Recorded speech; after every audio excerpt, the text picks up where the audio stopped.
왜 이제 와? 찍혔어 대표한테 아까 민주당이 원포인트 국회를 열자고 했습니다. 어디 가서 사나 와? 그런데 원포인트 국회가 뭔지 모르겠습니다. 아직 공식 제의도 없고 언론 플레이만 하고 있습니다. 예산 부수 법안보다 먼저 예산안을 날치를 했기 때문에 지금 예산은 법적 근거 없는 불법 예산입니다. 이걸 그냥 놔두다가 올해가 지나면은 난리가 날 겁니다. 그렇기 때문에 원포인트 국회에 운운하는 것 아닌가 싶습니다. 좌파연합 신오적, 심정, 솜, 박 플러스 문희상 의장입니다. 좌파연합 신오적, 심정, 솜, 박, 문희 날치기로 불법 예산 상태를 만들어 놓고 이제 와서 민생을 위하는 것처럼 원포인트니 어쩌니 참 가증스럽습니다. 원포인트 민생 운운한다고 해서 불법이 사라지는 건 아닙니다. 민주당은 예산안 날치기 처리, 국민 세금 도둑질에 대해서 국민한테 사과부터 해야 합니다.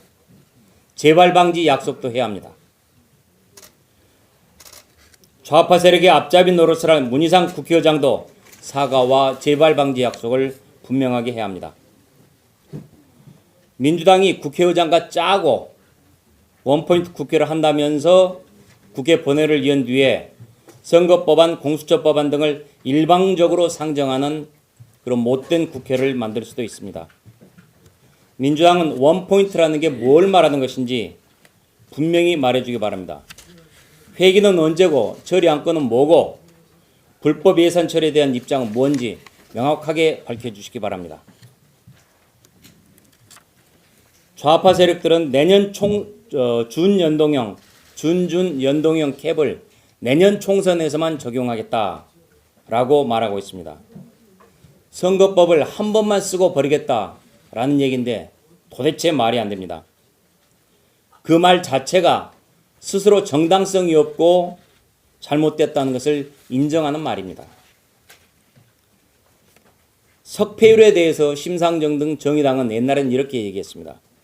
거물 정치 위한 보험 같은 제도로 개혁이 아닌 계약이다. 그런데 그 심상정이 퇴장당할 본인이 밀려날 것 같으니까 석패율 보험을 만들어서 정치 생명을 연장하겠다고 말을 바꿉니다. 박지원, 정동영, 손학규 등 퇴물 정치인들도 같이 짝짝꿍이 돼서 그런 정치 보험 상품을 만들어내겠다는 것입니다. 민주당도 말 바꾼 것은 마찬가지입니다. 과거에는 석패율을 찬성했지만 지금은 반대합니다. 왜 그럴까요?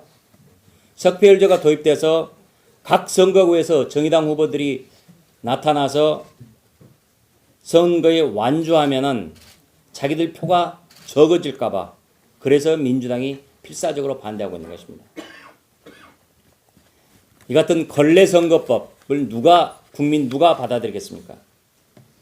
만일 민주당과 좌파 연합 세력, 심정 손박이 이 같은 연동형 선거제를 밀어붙인다면 우리는 비례 한국당을 만들 수밖에 없음을 미리 말씀드립니다. 추미애 법무장관 후보도 심각합니다.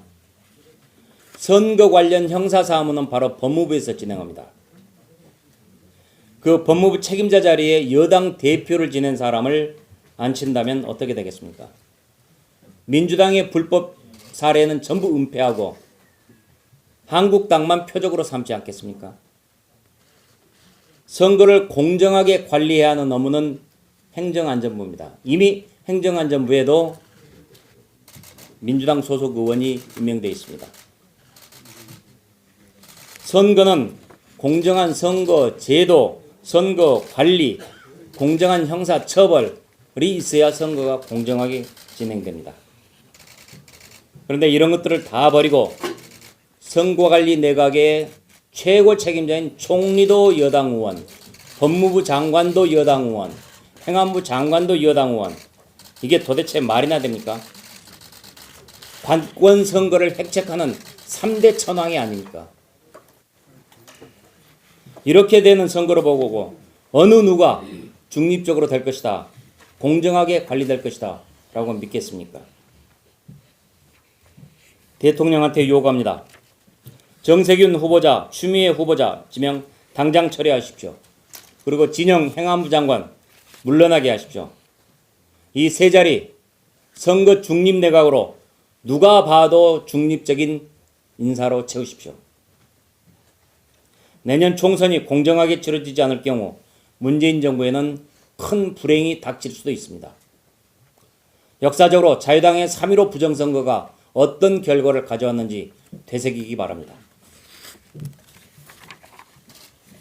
오늘 우리 시간이 늦어지고 했던 것은 스웨덴 총리가 국회를 방문하는 것 때문입니다.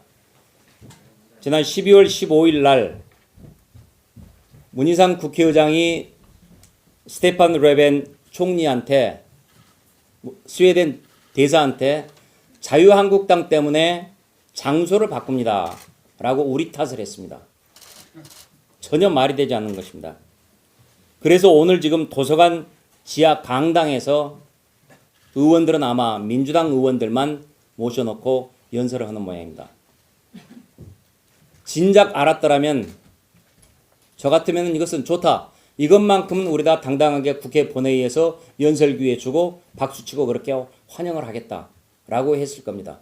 그러나 저도 모르게 스웨덴 총리 방문 날짜 19일 날로 잡아놓고 그리고 오늘 일방적으로 우리 자유한국당한테는 단 한마디 말도 하지 않고 도서관에서 이렇게 자기들끼리끼리만 하고 있습니다.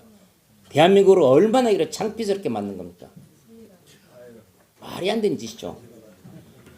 너무나도 옹졸합니다. 우리가 스웨덴과의 국가관계를 생각해서 그날만큼 좋다 우리가 같이 하겠다라는 이런 생각을 가지고 있음에도 전혀 알려주지도 않고 일방적으로 하는 이것이 현재 지금 우리 문희상 의장의 생각인 것 같습니다. 대단히 유감스럽습니다. 예, 원내보고는 이렇게 마치고 이 정도 드리겠습니다. 감사합니다.